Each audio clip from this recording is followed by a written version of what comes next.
Round 2. Fight!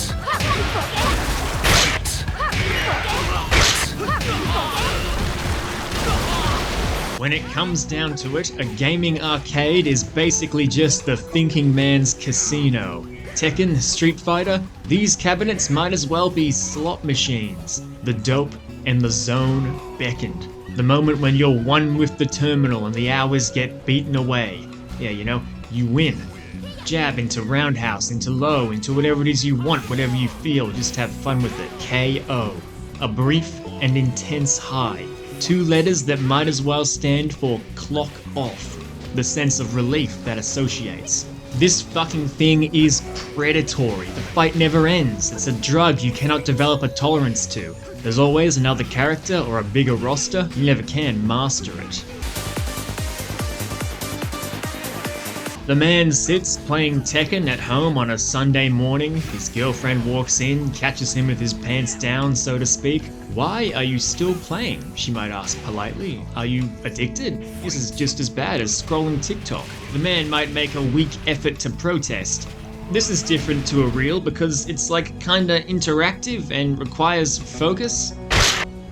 But he knew this was a lie as his focus was ripped from battle to battle. Rooftop to subway to snowy field, the momentum matched the random excitement of scrolling a social media feed. Only you're constantly fighting for control. Maybe it's worse in that sense.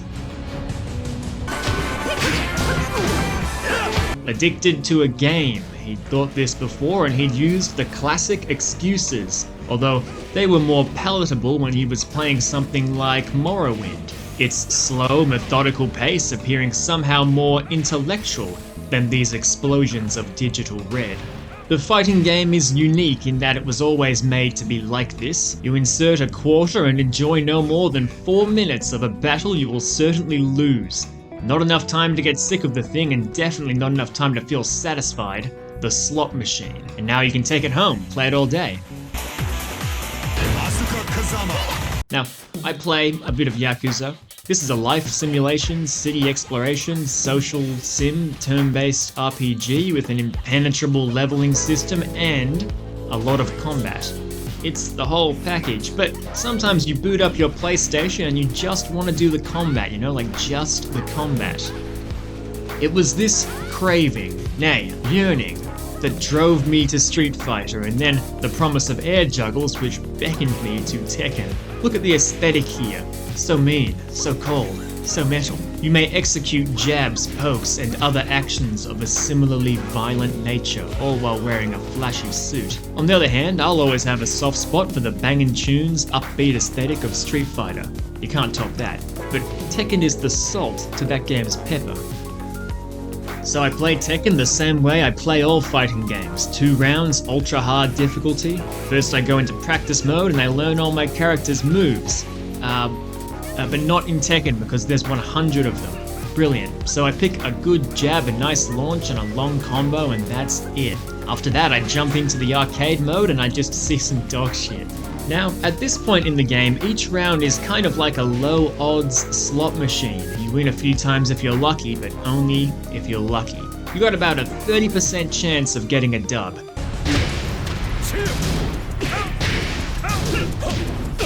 As you keep playing, you develop these little tiny shortcuts, understand the range of your attacks, and eventually the odds on that slot machine go from 30 to 70 and then 80, and I like those odds. When Tekken finally clicked for me, it was when I realized that combat essentially comes down to using your safest attack at your current range.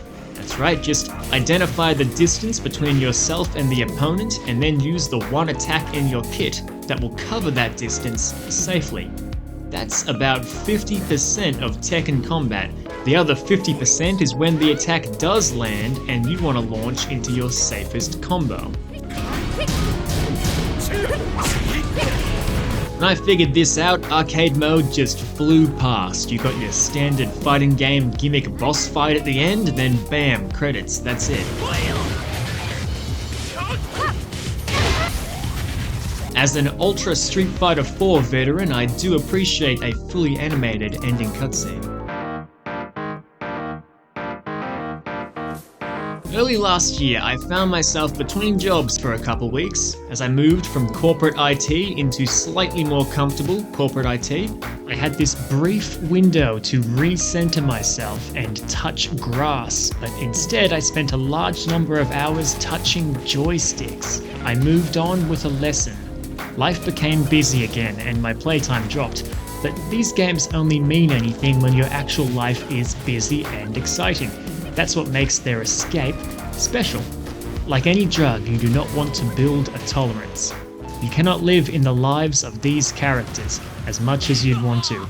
The best you can do is take them with you into your own life and make the most of it. Turn the game console off.